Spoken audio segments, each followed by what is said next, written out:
Hello, I thought I'd give you a really quick tutorial for how to use your Budgeting for Beginners workbook. What you'll find is you've got 12 monthly tabs at the bottom. Use my cursor to show you. And you've got a yearly total at the very end, a 13th tab. A lot of this is customizable. If it's in a white space, you can customize it. If it's in a grey space, leave it alone. It's been already formulated for you, and you'll get into a pickle, I suspect, if you start mucking about with that.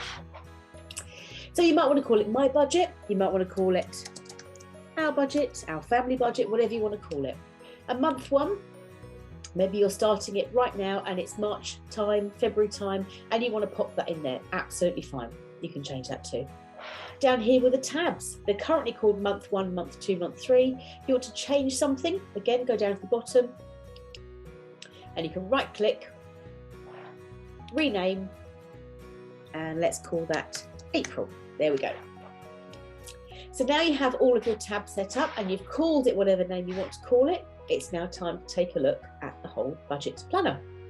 So here you'll find you have a nice visual chart to have a look at. You've got a nice note section over on the right hand side, perfect for popping down whose birthday it is, whether you've got a car service coming up or any bills that need renewing.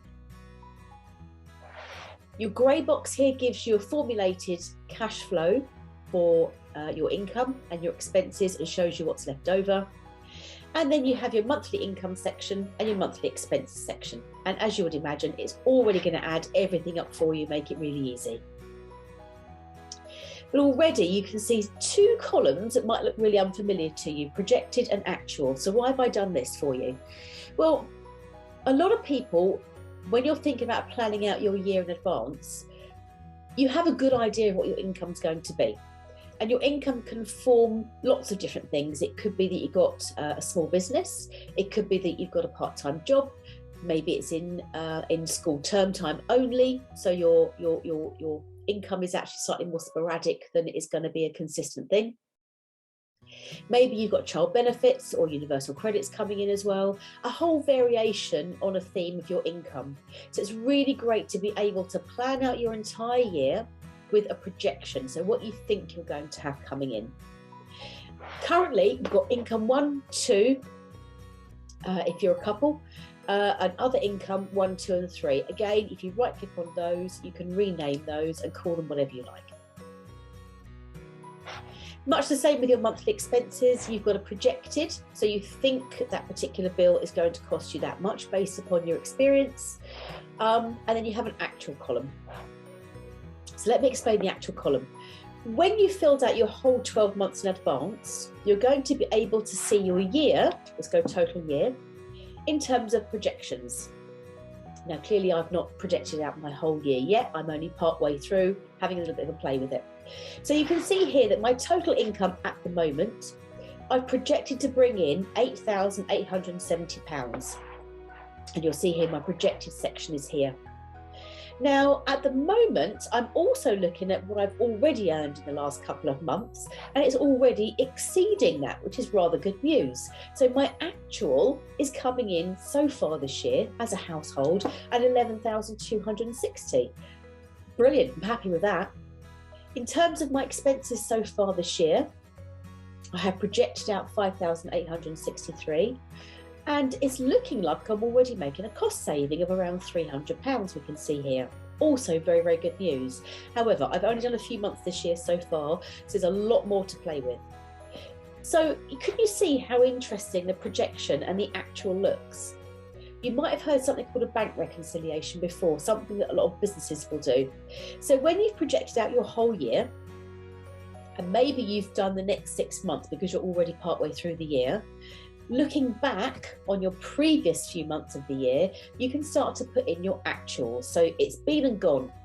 Whether you projected it, not projected it, it's been and gone. You have actually got X amount coming into your account and X amount leaving your account for certain reasons. So using that actual column is going to be incredibly useful to you to see how accurate you were in your projection and to already show you where the bumps might be in the road to come.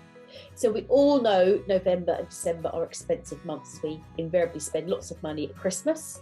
You may have other months of the year, maybe school uniforms to buy, maybe you want to go on holiday, you've got your holiday to budget for. So all of these things can be slotted into every given month. On the expenses section, you'll see there's all sorts of things here in alphabetical order, excuse me, from buildings and contents insurance, groceries, hair and beauty, right way down to window cleaning. So some of these you may not ever use, fine, leave them blank or leave them set to 0. Or it may be that, for example, I have window cleaning done every other month. So clearly I can plot that in as an every other month expense. Same with hair and beauty. I mean, crikey, look at the state of me now. I think I need to get to the spa. If I look at my normal expenses, I normally get my hair done every sort of 4 months. So I know in advance I can pop that into my every 4th month, as it were. And so on and on it goes. So in terms of the actual cash flow at the top, you can get to see visually, very clearly, whether your projected and your actual were similar. And also if you are looking as if you're going to be coming out better than you had expected, or worse than you had expected. So let's go ahead and have a look at a couple more things.